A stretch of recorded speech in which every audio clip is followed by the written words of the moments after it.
Which defense should you target in week number 2 and who should you avoid? We'll go over all of that in this week's episode of Pick 3 DST. As a reminder, these are not my full weekly DST rankings. If you want to check those out, you can click the link below. Then I'll take you to the article that I update as the week goes on, and we get weather information, injury updates, and things like that.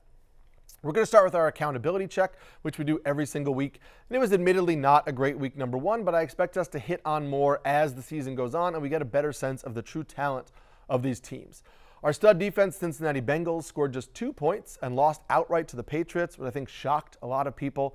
Our solid defense, the Tampa Bay Bucks, scored 4 points despite throttling the Washington Commanders. And our sleeper defense, the Houston Texans, scored just 4 points. And it's possible I need to put a lot more respect on Anthony Richardson's name, especially when it comes to starting defenses against him.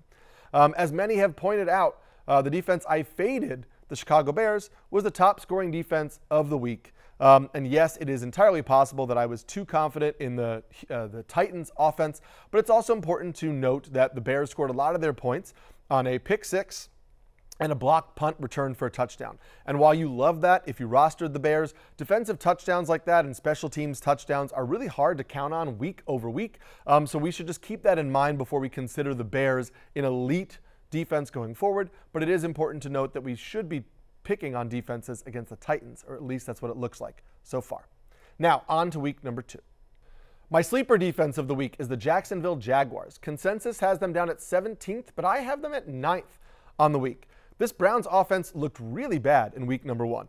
Deshaun Watson doesn't look any better than he did last year. Jerome Ford is fine, but he is a big step down from a healthy Nick Chubb. And this Browns offense had just 230 yards and 3.3 yards per play against the Cowboys in week number 1.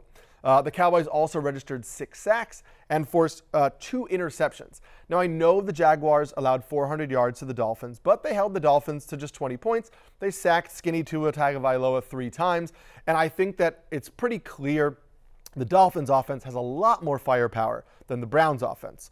I expect the Jaguars defense to be able to kind of keep this Browns offense in check a little bit. And while I don't think it's a smash spot, I think they're in a pretty good spot for a safe floor option, which will put them into the top 10 this week. Before I get to my solid option, pause this video, comment below, let me know which defense you're rolling in week number 2, or ask me any fantasy questions you have, and I'll get to those as the week goes on. My solid defense for week number 2 is the Los Angeles Chargers. Consensus has them at 7th, and I have them up at 4th on the week. Now, I know it's been for years we've been trying to lean into the Chargers defense and getting burned by them year over year, so I understand if you might be gun-shy in putting the Chargers into your lineup. However, if we look at what the Chargers did against the Raiders and what the Saints did to the Panthers, you have to feel really confident about using the Chargers this week. The Chargers limited the Raiders to points on just 15.4% of their drives in week number 1. That was the best rate of any defense in the NFL. They also generated 3 turnovers and recorded 4 sacks. Meanwhile, the Panthers looked bad on offense yet again.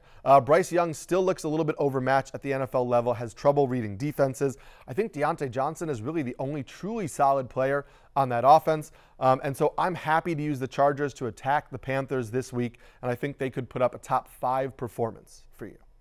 My stud defense of the week is the Pittsburgh Steelers. Consensus has them down at 4th, but they are my number 1 ranked defense on the week. The Steelers looked good in week number 1. They scored 12 defensive points according to Fantasy Pros scoring, thanks to holding the Falcons to 10 points while registering 2 sacks, 7 quarterback hits, and recovering a fumble. That was against the Falcons offense that we expect to take a big step forward in 2024, and we really don't expect that from the Broncos offense.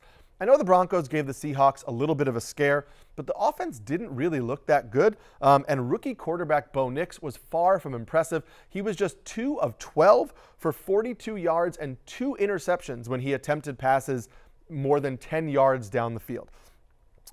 I think that Mike Tomlin and this defense is going to get after him with TJ Watt putting pressure on him from the outside. And if Bo Nix is trying to push the ball down the field, we've seen that that's not really going to go well as of now at the NFL level. And so I think the Steelers are in a smash spot for us in week number 2. Before we get to the defense I'm fading, just a reminder to click below to like and subscribe to get Pick 3 DST every single week and the rest of our football and fantasy football content over at NBC Sports. The defense I'm fading for week number 2 is the Kansas City Chiefs. Consensus has them at 9th, and I have them down at 16th on the week. Now, I get why people have the Chiefs ranked high. They're generally a pretty strong defense, and the Bengals looked really bad in losing to the Patriots in week number 1. But it's just 1 week, and it's the Bengals. They still have Joe Burrow. They still have Jamar Chase. T. Higgins should be back for week number 2. There's still talent on this side of the ball, and so even though there's been a lot of off-field drama, which I think impacted the Bengals in week number 1, I'm not ready to write them off as a poor offense overall. You also know the Bengals are going to come into this game looking to kind of put up a lot of points. They really don't want to go 0-2. I think they're going to give their best effort to the Chiefs. And so I understand that we might want to pick on the Bengals after the poor week 1 showing. I'm just not ready to trust the Chiefs against an offense that I think could still be one of the top offenses in the league when everything starts to click. So I'll be letting other people take the risk on Kansas City this week. That's going to do it for this week of Pick 3 DST. I'll be back every week to give you 3 defenses I like and 1 defense I'm fading. You can click the link below again to get my weekly DST rankings. Follow me on Twitter for all my written fantasy football content. And I'll check you next week. Good luck on Sunday. Hi, I'm Mike Tirico, and thanks for watching. Make sure to hit subscribe for the latest news and highlights from NBC Sports.